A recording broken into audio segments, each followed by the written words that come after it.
There's absolutely no excuse not to debate this and no excuse not to vote on sufficient amount of amendments to try to make this better, to try to make the bulk collection of records go away. It's what the American people want. It's what the Constitution demands. My voice is rapidly leaving. My bedtime is long since passed. And I think it's time that we summarize why we're here today and what my hope is for the future with this issue.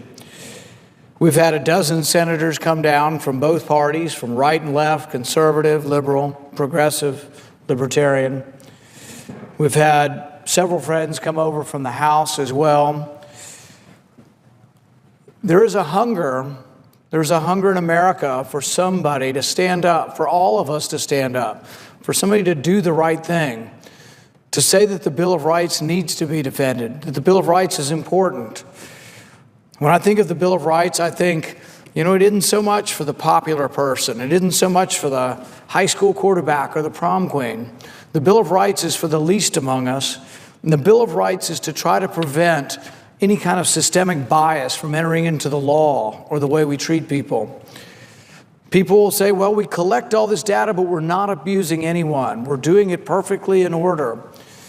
But I agree with Senator Lee that just the collection of the data is the infringement in itself. The whole idea that we could put one name on a warrant and collect 100 million records goes against everything we believe in. It goes against everything we fought for in the revolution when we fought to be left alone. I think Justice Brandeis put it best when he said that the right to be left alone is the most cherished of rights, the most prized among civilized men. To be left alone. To be left alone in our castle, or in today's world, to be left alone in our cloud. The time is long since passed where we're going to have paper records and that it's going to be our exact home, our exact castle that we're protecting. The time is now in the digital age that we need to protect our privacy when we loan out our records. And it is different to loan out your records and let them to be held by a telephone company or by an internet provider or in the cloud. It doesn't mean that you give up your right to privacy. I think that you have an expectation of privacy with or without a contract, but often we have an explicit privacy agreement, an explicit privacy contract that we actually have with the phone company, that we actually have with the internet provider. They're supposed to protect our interests. It sends exactly the wrong signal to give liability to these companies, liability protection to these companies, and say to them that they can run roughshod with us and that they can give their information out. The bulk collection must end, and I think we have the votes to do it now. We need to end the bulk collection of records, but that's not where this battle ends. There still is a question of whether or not the executive is gathering a great deal of information through executive order.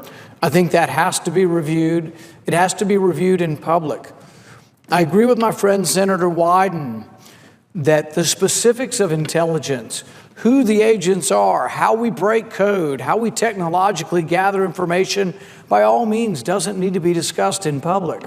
But whether or not we should collect all Americans' phone records all the time should be discussed in public. It should have been revealed in an honest way.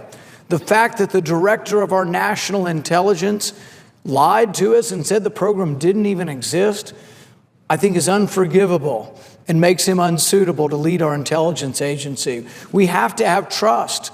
Because of this great and enormous power we allow our intelligence agencies to have, we have to have trust. And you can't have trust when Congress is lied to.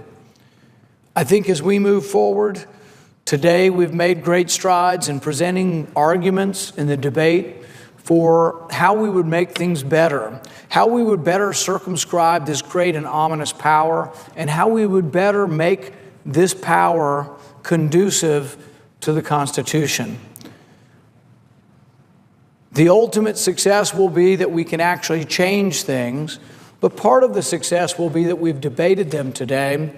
And my hope is that the debate today we'll let the American public, as well as our leadership in the Senate, know that we're serious about this, and that we want to vote on reforms, that we want to vote on several different forms of ways that we can fix this, and that this goes on and comes up every 3 years. For goodness sakes, can't we spend a couple of days trying to amend this, trying to make it better?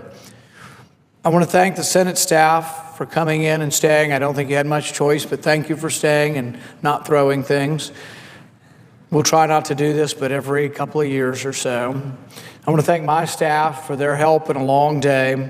And I want to thank the American people for considering the arguments and hopefully for helping us push this towards a reform where we all respect the Fourth Amendment and the Bill of Rights once again. Thank you, Mr. President, and I relinquish the floor.